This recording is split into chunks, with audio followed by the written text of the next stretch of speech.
예, 지난번에 말씀하신 대로 사울 왕 집안과 이제 다윗 왕, 그러니까 지는 해, 떠오르는 이제 해가 두 가지를 하는데 마지막으로 이제 사울 왕의 집안에 사울의 넷째 아들이었습니다. 이스보셋이 사무엘하 4장에 가면 이제 죽음을 당합니다. 신하들에게 배반을 당해서 죽음을 당하면서 이스보셋이라는 넷째 아들이 왕이었는데 북이스라엘의 왕이었는데 죽음을 가져오고 그의 목을 다윗에게 그 신하들이 가져옵니다. 그럼으로써의 그 마지막 남은 그 이스보셋의 죽음으로 인해서 이제 북이스라엘이 이제 거의 망하게 되는 상황이 되었습니다. 그리고 아까 말씀드렸던 것처럼 이제 사울 왕의 집안이 이제 지고 말게 됩니다. 그리고 5장에 가면 이제 다윗이 이제 왕이 되었습니다. 그리고 북이스라엘 사람들이 우리도 다윗이 다스리기를 원합니다. 그러면서 결국에는 이제 북이스라엘 남유다 다 해서 이제 이스라엘 2대 왕이 되고 말았습니다. 그래서 이제 우리가 사무엘 상부터 쭉 살펴보면 한 10대, 7, 8세 때 골리앗 장수를 물리치는 사건부터 시작해서 그 다음에 사울에게 도피 생활이 거의 한 20여 년 하고 난 다음에 40여 살 때, 40살 조금 못 됐을 때 이제 왕이 되었습니다. 그리고 40년을 이제 이스라엘의 왕이 된 다윗의 진행 이야기가 이제 사무엘 하를 쭉 진행되고 있는데요. 다윗의 참 멋있는 부분이 어렸을 때 기름 부음을 사무엘로 인하여서 기름을 부음을 받지요. 근데 그는 서둘러서 이렇게 도를 넘지 아니하고 왕이 되려고 무슨 계획을 세우거나 뭐 준비는 했을지언정 그렇게 행동하지 않았습니다. 그래서 사울을 죽이려고 하지 않았고요. 또 북이스라엘이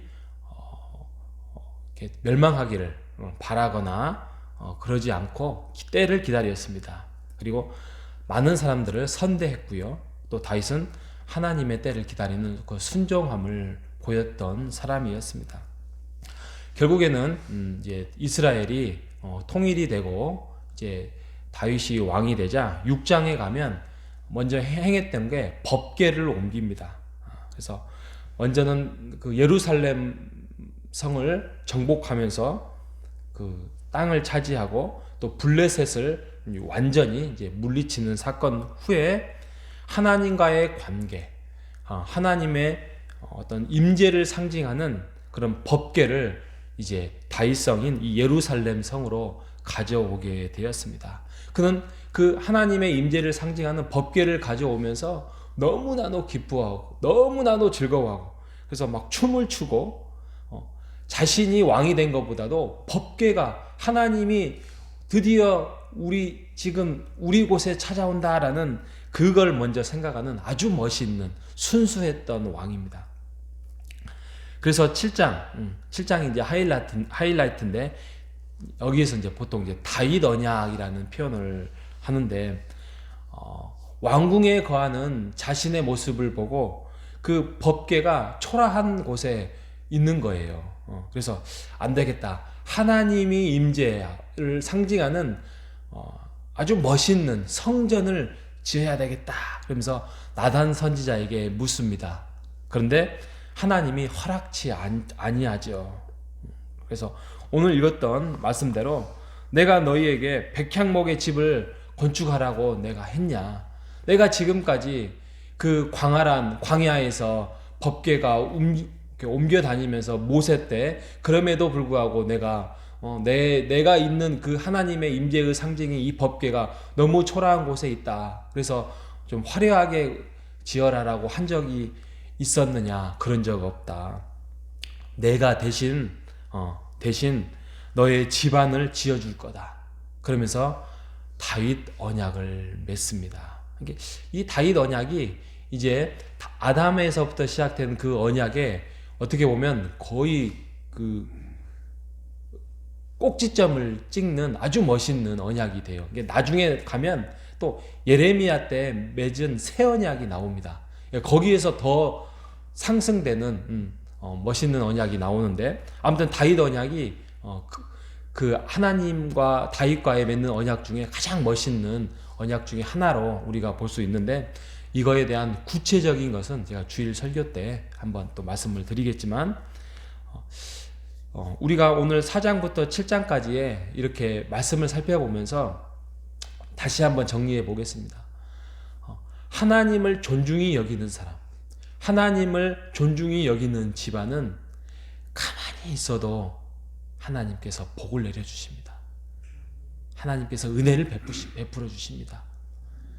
그리고 하나님을 귀히 여기지 않고, 하나님을 존중히 여기지 않고 경멸히 여기고 또 순종하지 않는 집안은 서서히 질 수밖에 없는 것입니다. 십계명에도 그렇게 말씀하지 않았습니까? 하나님을 존중히 여기지 아니하면, 우상을 숭배하고 그러면 3, 4대까지 하나님이 저주를 내리고, 너의 하나님 말씀을 순종하고 하나님을 사랑하고 하나님을 존중히 여기는 사람은, 또 그 집안은 하나님이 1000대까지 갚으신다라고 말씀을 하고 있지 않습니까? 우리가 하나님을 믿는다고 합니다. 근데 가끔은 우리가 또 부족한 부분이 있어서 하나님의 마음을 속상하게 한 적이 있습니다. 또 속상하게 할 수 있습니다.